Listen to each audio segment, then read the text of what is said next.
మన దేశంలోనే the best varicose vein hospital. కొంచెం అన్న టైం ఒక పాయింట్ కోసం వెయిట్ చేస్తున్నా అంతే. అది కొరియోగ్రాఫర్ కానీ లైక్ యాక్టింగ్ అయినా కానీ రెండిట్లో ఒకటి మాత్రం పక్క. నీకు కార్డు లేదా? లేదన్న కార్డు ఇవ్వలేదు, కార్డు ఇవ్వలేదు. నువ్వు ఇప్పుడు మామూలుగా డాన్సర్ కార్డు అప్లై చేస్తావా, కొరియోగ్రాఫర్ కార్డు అప్లై చేస్తావా? ఫస్ట్ నేను డీటెయిన్ అయిపోయిన వెంటనే డాన్సర్ కార్డు అప్లై చేశాను. వచ్చిందా? నేను డబ్బులు కూడా ఇచ్చాను, రాలేదు. అక్కడ యూనియన్ పర్సన్ ఒకళ్ళు మనల్ని మోసం చేశారు.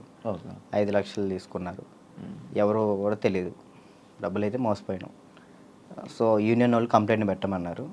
కంప్లైంట్ అయితే ఇప్పుడు రీసెంట్గానే కంప్లైంట్ పెట్టాను. ఇప్పుడు కొరియోగ్రాఫర్ కార్డు అడుగుతున్నా. అంటే రీసెంట్గా నేను డాన్స్ ఐకాన్ కొరియోగ్రాఫర్ పోయాను, అది విన్నాను. దానివల్ల కొరియోగ్రాఫర్ కార్డు అడుగుతున్నా. టైం పట్టిద్ది రాజు, అంటే మీరు డాన్సర్ కూడా చేయలే కదా అని అంటున్నారు. సో ఇక అందుకే నేను ఏం చేయాలా ఆలోచిస్తున్నా. ఎందుకు ఏమైనా ఇబ్బంది ఉందా వాళ్ళ దాంట్లో? ఏమైనా నడుస్తుందా? కార్డు ఇవ్వకూడదని ఇవ్వట్లేదు లేకపోతే? అది తెలియదు అన్న నాకు. అనిపిస్తుంది అంటే మధ్యలో నాకు కొన్ని తెలిసింది ఏంటంటే ఎవరో సమ్ పర్సన్స్ మనం అంటే పన్నోళ్ళు కొంతమంది ఉన్నారు, వాళ్ళు ఆపుతున్నారేమో అని నా ఉద్దేశం. డాన్సర్స్లోనే డాన్సర్కే శత్రువులు అంటారు కదా, లైక్ వాళ్ళు ఎవరో కూడా తెలియదు నాకు. గొడవలు పెట్టుకోవటం ఇలాంటివి అసలు ఇష్టం లేదు. అయినా ఎందుకు మనం అంటే పడట్లేదో అర్థం. నేను ఏం తప్పు చేశానో తెలియదు అక్కడ. కానీ అవతలకు మనం అసలు మనం వాళ్ళకి ఏం చేయలే, కానీ తప్పుగా ఎందుకు అనుకుంటున్నారో అది తెలియట్లేదు నాకు. ఫేడ్ అవుట్ ఎందుకు అయిపోయావు నువ్వు? ఏం చేయాలో అర్థం కావట్లేదు అన్న నాకు. అంటే ఇప్పుడు మళ్ళీ డీ చేయాలంటే వచ్చిన ప్లేస్లోకి మనం వెళ్తున్నట్టు ఉంటుంది. వెళ్తే ఒక స్టెప్ పైకి వెళ్ళినట్టు ఉండాలి కదా. కొరియోగ్రఫీ చేయొచ్చు కదా. అదే కొరియోగ్రాఫర్ కార్డు లేకుండా మనం సినిమాలో చేస్తే ప్రాబ్లం అవుతుంది. అంటే డీలో కొరియోగ్రఫీ చేయలేమా? నీకు అవకాశం రావట్లేదా డీలో? అంటే ఇప్పుడు ఆల్రెడీ మనం డీలో విన్ అయ్యాం కాబట్టి మళ్ళీ డీ చేస్తే డీ కంటే కొరియోగ్రాఫింగ్ ఒక సినిమాలో లైక్ అంటే ఏదైనా వెబ్ సిరీస్లో దీనిలో చేయాలని నా ఉద్దేశం. అంటే డీలోనే కొరియోగ్రఫీ చేస్తూ అలా సినిమాలకి అలా చేయకూడదా? అలా ఒక దాని మీద కాన్సన్ట్రేట్ పెడితే అది బాగా చేయాలని ఆలోచిస్తాను. ఇప్పుడు డీ మీద కాన్సన్ట్రేట్ చేసాం అనుకున్నా, ఖచ్చితంగా 1 ఇయర్ పాటు మనం దాని మీదే కాన్సన్ట్రేట్ చేసి ఒకటి మనం చేసినామంటే అది విన్ అవ్వాలి. 2 పడవల మీద మనం కాలేయకూడదు, ఒక దాని మీదే ఫుల్ కాన్సన్ట్రేట్ పెట్టుకొని చేయాలి. ఇక్కడ ఏమైంది, ఇప్పుడు మళ్ళీ నేను డీ కొరియోగ్రాఫింగ్ వెళ్ళిపోతాను, ఆ టైంకి కార్డు వస్తే సినిమా ఆగిపోతుంది. కాదు, ఇప్పుడు సినిమా చేయాలంటే కార్డు ఉండాలా? ఖచ్చితంగా కార్డు ఉండాలి, లేకపోతే తీసుకోకూడదా? నేను తీసుకోరు. ఎందుకు? అందుకే ఆగిపోతున్నాను. ఎందుకు తీసుకోకూడదు? నాకు ఆల్రెడీ సినిమాలో ఆఫర్లు వచ్చినాయి. మరి డైరెక్ట్గా హీరోలు డైరెక్టర్లు కూడా మీరు చేయండి కొరియోగ్రాఫింగ్ అన్నారు. ఇప్పుడు మనం సినిమా సాంగ్ చేస్తే సినిమా ఆపేస్తారు యూనియన్స్. అంటే వాళ్ళు పెట్టుకున్న దాన్ని మనం జవదాటకూడదని నేను. అంటే ఇప్పుడు ప్రతిదీ శత్రువులు చేసుకోకూడదు కదన్న. ఇప్పుడు వాళ్ళంటూ ఒక టీం పెట్టారు, ఇది యూనియన్ ఉంది, మీరు యూనియన్ని మీరు దీన్ని పాటించాలని చెప్పేసి అన్నారు. నేను అదే పరంగా నేను కూడా ఉన్నాను. నాకేంటంటే కార్డు కోసం వెయిట్ చేస్తున్నా. కార్డు వస్తే చాలు చేద్దామని రెడీగా ఉన్నా. డ్యాన్స్ క్లాసులు పెడుతుంటావు లేపే. యాక్చువల్లీ ఏం జరుగుతుందంటే అన్న, ఫస్ట్ ఇంటర్వ్యూ మనం డ్యాన్స్ క్లాస్లోనే పెట్టాం. అక్కడ బాగా వచ్చారు జనం. దానికన్నా ముందు ఇంకో డ్యాన్స్ క్లాస్ లేదు నీకు? అది ఖమ్మంలో అది హైదరాబాద్లో ఫస్ట్ అదే. ఫస్ట్ అదే.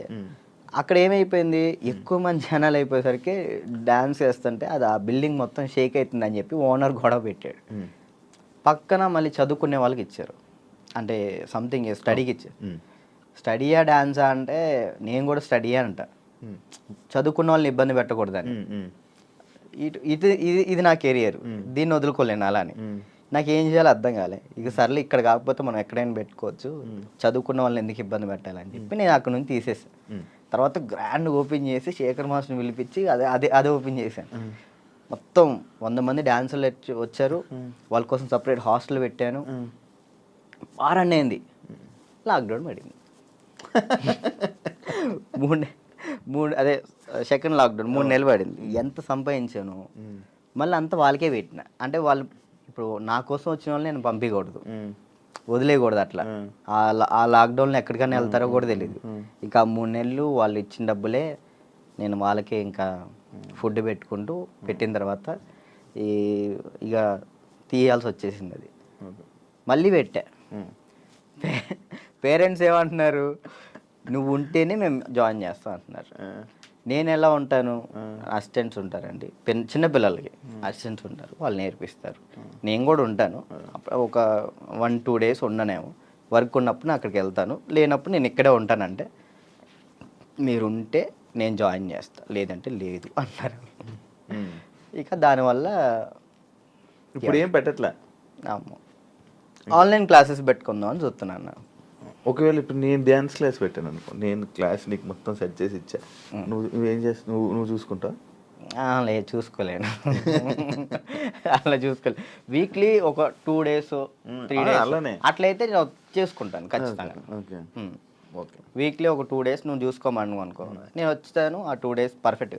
ఆ విషయంలో మాత్రం పక్కా డెడికేషన్. వర్క్ విషయంలో నువ్వు ఏది చెప్పినా కానీ నేను ముందుంటా. ఓకే. యూట్యూబ్ ఏమైంది, సాంగ్స్ చేసేవాడివి, అది కొన్ని రోజులు చేసావు, మళ్ళీ అది కూడా అలాగే నాకు తెలియదు అన్న అసలు యాక్చువల్ యూట్యూబ్ గురించి అసలు ఏంటి ప్రాసెస్ కూడా నాకు తెలియదు. స్టార్టింగ్ యాక్చువల్లీ ఆ సాంగ్ నేను ఎందుకు చేశాను అంటే అన్న, నేను చేయగలుగుతానా లేదా, ఓకే, కొరియోగ్రాఫింగ్ కానీ వీడియోగ్రఫీ కానీ కెమెరా టేకింగ్ నాకు తెలుసా తెలియదా, ఏదైనా కానీ మనం తెలుసుకుంటేనే అది చేయగలుగుతాం లేదు తెలిసింది. పక్కన డబ్బులు లాస్ చేయడం కంటే ఆ టైంలో నేను సంపాదిస్తున్నా కాబట్టి నా డబ్బులతో నేనే చేసిన, నాకు ఇష్టమైన సాంగ్ అది. ఓకే, నాకు అర్థమైంది, ఇట్లా ఉంటుంది, ఇట్లా చేయాలి, ఇట్లా ఈ కెమెరా ఇలా కెమెరా మీదే ఉంటుంది అంతా, లెన్స్ అవి ఉంటాయి, ఓకే చూసుకోవాలి, టేకింగ్స్ చూసుకోవాలి, ప్రతి ఒక్కటి దాన్ని ఎలా కొరియోగ్రాఫింగ్ చేయాలి అన్నీ ఆ ఒక్క సాంగ్లోనే నేర్చుకున్నాను నేను. అప్పుడు అర్థమైంది. ఆ తర్వాత ఇప్పుడు మీరు వచ్చారు, నన్ను నమ్మి సాంగ్ ఇస్తారు, దాన్ని నేను నాకేదో వస్తున్నాయి డబ్బులు వస్తున్నాయి కదా, నేను ఏది పడితే అది తీస్తే బాగోదు కదా, అదే న్యాయం చేయాలని చెప్పి నేను ఇది నా డబ్బులు ఖర్చు పెట్టుకొని తీసి నా ఛానల్ ఓపెన్ చేసుకొని పెట్టిన. బాగా వెళ్ళింది, అది 10 million దాకా వెళ్ళింది. దాని తర్వాత ఇప్పుడు బయట చేసిన వెబ్ సిరీస్ సాంగ్స్ కానీ యూట్యూబ్ సాంగ్స్ కానీ అప్పుడు నాకు అర్థమైంది కాబట్టి ఇంకా చేసుకుంటూ వచ్చిన. మళ్ళీ దాని తర్వాత నీకు ఛానల్ నుంచి సాంగ్స్ వచ్చాయా ఈ కొరియోగ్రఫీ చేయని? యూట్యూబ్ ఛానల్ నుంచి రాలేదు, అంటే లేదు, యూట్యూబ్ సాంగ్ నుంచి రాలేదు. ఈ నా ఛానల్లో ప్రయత్నం చేసుకున్నా, దాని తర్వాత 2-3 వచ్చినాయి, అవి బాగా చేసాం, అవి కూడా బాగానే. నేను కూడా సాంగ్స్ చేశాక నాకు అర్థమైంది అనమాట, ఓకే బ్యాక్లో ఇలా ఉండాలి మొత్తం కనబడాలి. అమ్మో ఎట్లా ఉందన్న నరకకూడదు కదా. నరకం కాదు అసలు, అది ఈ 2 ఎగిరిపోయేవి, నల్ల అయిపోయేవాడిని. ఒక్కొక్కసారి అప్పుడే చేతులకి ఏమయ్యేవో తెలియవు, సడన్ పట్టేసి. మీరు కూడా చేశారు కదన్న హనుమాన్ సాంగ్, అయితే మీరు బాగా చేశారు. నువ్వు ఫోన్ చేసావు కదా నాకు, ఫోన్ బాగా చేసావు, నాకు బాగా అనిపించింది. అంటే మీ సైడ్ నుంచి నేను అది ఎక్స్పెక్ట్ చేయలేదు, మీరు అది చేయగానే నేను చాలా హ్యాపీ ఫీల్ అయ్యా. అరే నేను ఎల్లుంటే బాగుండు, శివన్న బాగా చేస్తున్నాడు, మనం ఎల్లుంటే పక్క మనం విన్నాం పక్క. యాక్చువల్లీ బాబీ కూడా బాగా చేస్తాడు. అండ్ ఏమైందంటే మ్యాటర్, నేను డాన్స్ చేస్తానని మన వాళ్ళు వేరే కొరియోగ్రాఫర్లకి ఇలా అడుగుతుంటే, అమ్మో ఆయనకి అవద్దా, ఆయనక నా వల్ల కాదు అని వెళ్ళిపోయారు. బాబీ ఒక్కడే వచ్చాడు ముందుకి, అడుగుతుంటే బాబీ ఒక్కడే వచ్చాడు, ఇంకా మిగతా వాళ్ళు ఎవరు చేయనన్నారు. నాకు వేరే వాళ్ళు ఇచ్చినా నేను తీసుకునేవాను కాదు, మిమ్మల్నే తీసుకుంటాను. ఎందుకంటే అన్న డాన్స్ అంటే మెయిన్గా మీరు హెవీగా డాన్స్ చేయటం కాదు, కొరియోగ్రాఫింగ్ అంటే మనం దాంట్లో చాలా చేయొచ్చు. మనం డాన్స్ ఒకటే లైఫా, ఇంకేమైనా ఉందా నీకు తెలియని కళా పోషకాలు ఏమైనా ఉన్నాయా? ఏముండే అన్న, డాన్స్ ఒకటే లైఫ్ అండ్ యాక్టింగ్ ఇష్టం అనమాట చాలా. అప్పట్లో యాక్టర్ అన్నావు, హీరో అన్నావు, ఒకటి చేసా కదా, ఒక సినిమా చేశాను, చాలా అనిపించింది. ఒక్కటి చేద్దాం అనుకున్నా, ఒకటి చేసిన, థియేటర్లో మన పాలవంచ ఖమ్మం సైడ్ పడింది, చాలు అంతే. నేను అదేదో హీరో అయిపోవాలి అట్లా లేదు, యాక్టింగ్ మీద అది సైడ్ క్యారెక్టర్ పక్కన చిన్న క్యారెక్టర్ అయినా కానీ యాక్టింగ్ బేస్ ఉంటే చేస్తాను, అది ఏదైనా చేస్తా. ఓకే, అంటే మనకి యాక్టింగ్ ఇంప్రూవ్ అవ్వాలి కాబట్టి. నీ లవ్ స్టోరీ ఎందుకులే అన్న లవ్ స్టోరీలు కాదు, మీరు అఫీషియల్గా పెట్టారు. ఏం పెట్టిన అఫీషియల్గా తెలుసు కదా జనాలందరికీ, ఏం తెలుసు ప్రియా ఇప్పుడు ఈషా ఏమైంది? ఏం కాలేదు, బ్రేకప్ కలిసి ఉన్నారా? లేదు ఏంటి అన్న, అది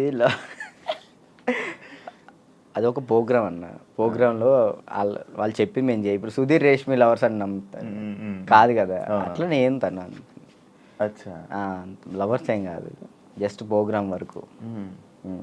నువ్వు నవ్వకన్నా. యాక్చువల్లీ తను చాలా మంచి అమ్మాయి ఆ విషయంలో, చాలా అంటే చాలా మంచిది. మనమే వేస్ట్ కాలం కాబట్టి తను ఇప్పుడు హ్యాపీగా. మరి ఆ రూమర్స్ అన్నీ తప్ప, మీరు రిలేషన్ అని ఇవన్నీ లవర్స్ తర్వాత బ్రేకప్ అయిందని అంత చెప్పి నవ్వుతున్నావు. ఏం చెప్పాలన్నా ఆన్సర్ కాదు, ఆన్సర్ రావట్లేదు. సరే ఇప్పుడు దాకా బాగా మాట్లాడా,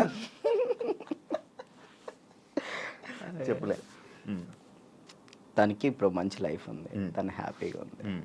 మనం మాట్లాడి ఎందుకు అని చెప్పేసి అలా. ఓకే, ఆ టాపిక్ మేము ఎందుకు డిస్టర్బెన్స్. ఓకే, అప్పట్లో అక్షయఖాన్ అని ఫుల్ ఇది పెట్టారు. అవును, దాని తర్వాత ఇది వచ్చింది. ఇప్పుడు అక్షయ్ నువ్వు ఇప్పుడు టచ్లో ఉన్నారా? మొన్న ఛాంపియన్స్లో అనుకుంటా కదా మళ్ళీ మీరిద్దరు కలిసి డ్యాన్స్ చేసింది అదేనా? ఛాంపియన్స్ అప్పుడు కలిసి ఉన్నారా ఇప్పుడు మీరంతా? నార్మల్ కలుస్తూ ఉంటాం అన్న. ఇప్పుడు వాళ్ళ ఇంటికి వెళ్తూ ఉంటాం అప్పుడప్పుడు. చెప్తున్నా కదా, అప్పుడు స్టార్టింగ్ అంటే ఇక తనే అసలు ఎట్టున్నా కానీ అటు వెళ్ళిపోయేవాళ్ళు. కాదు, ఇన్స్టాలో అందరిని అన్ఫాలో ఎందుకు కొట్టు? ఎప్పుడన్నా ఇన్స్టాలో మొత్తం అందరినీ, మీ ఫ్రెండ్స్ వాళ్ళు వీళ్ళు అని కాకుండా అందరిని అన్ఫాలో ఎందుకు కొట్టేసావు? ఎప్పుడన్నా రీసెంట్గా ఏ పిచ్చిలు వేసింది ఒక్కొక్కసారి. అంటే ఒక్కరిని ఇంట్లో కూర్చున్నా అంటే ఏంది నాకు ఎవరు మెసేజ్ చేయట్లేదు ఏంటి, ఫేమ్ అయిపోయింది వదిలేసారు ఏంటి అందరని తెక్కులేసి మొత్తం అందరిని అన్ఫాలో కొట్టేసిన. మొన్న ఆ టాపిక్ కూడా నాకు ఎలా వచ్చిందంటే, ఎవరు ఫోన్ చేసి రాజు ఏంటి అందరిని అన్ఫాలో కొట్టాడు అని అన్నారు. ఎందుకు అన్ఫాలో కొట్టాడు అంటే ఏమైందో ఏంటో తెలీదు, మీ మధ్య ఏదో డిప్రెషన్లో ఉండి ఏమైంది అందుకే అందరిని అన్ఫాలో కొట్టేశాడని టాకు. అదే అసలు డిప్రెషన్లోకి వెళ్ళాను, అది మాత్రం నిజం. ఎందుకు ఇదే ఏం చేయాలో అర్థం కావట్లే. ఇప్పుడు ఒకటి వచ్చింది అనుకున్నా, దాని మీద గట్టిగా నుంచుంటా. ఇదేంటంటే నాకు ఇటు వెళ్ళాలో అర్థం కావట్లేదు. ఇప్పుడు కొరియోగ్రాఫింగ్ చేయాలంటే కొరియోగ్రాఫర్ కార్డు ఉంటేనే కొరియోగ్రాఫింగ్ చేస్తాను, ఇటేమో సినిమాలు వస్తున్నాయి, సాంగ్లు వస్తున్నాయి. ఇది అంటే ఛాన్స్ వచ్చింది, నేను ఎట్లా వదులుకోవాలో అర్థం కావట్లేదు, వదులుకోలేకపోతున్నా. యాక్టింగ్ అంటే నార్మల్గా యాక్టింగ్ మీద అంత బేస్ కాదు కదా, మన ఓన్లీ డ్యాన్స్ బేస్ మీద కదా. డ్యాన్స్ బేస్ మీద నేను ఇప్పుడు ఏం చేయాలా అని ఒక 24 గంటలు డ్యాన్స్ క్లాస్లో ఉండేవాడిని. ఒకేసారి ఇంట్లో కూర్చుంటే నాకు డిప్రెషన్లోకి వెళ్ళిపోయినా. డ్యాన్స్ చేయట్లేదు ఏంటని నేను డాన్స్ చేయట్లేదు ఏంటి, నేను డాన్స్ చేయాలని వస్తే బాగుండు అని ఒక డిప్రెషన్లోకి వెళ్ళిపోయాను. For more videos, Please subscribe to iDream. Please subscribe to iDream. Please subscribe iDream. And please subscribe to iDream. For more videos, subscribe to iDream. please like, share and subscribe to the channel. Congratulations, iDream. Subscribe to iDream. Subscribe to iDream. So subscribe to iDream Media. iDream ki iDream team andarki huge congratulations. Please subscribe iDream Media. Please subscribe to iDream. Subscribe iDream. Please subscribe to iDream. iDream అంటే నా కళల channel subscribe చేసుకున్న నోరు తిరుగుతలేదు, మీరైతే గంట గుర్తు కొట్టండి. For more such videos, please subscribe to iDream. Subscribe to iDream. Please subscribe to iDream. Please subscribe iDream Media. Please do subscribe to iDream. Please subscribe to iDream Media. For best entertainment and information, please subscribe iDream. And don't forget to subscribe to iDream.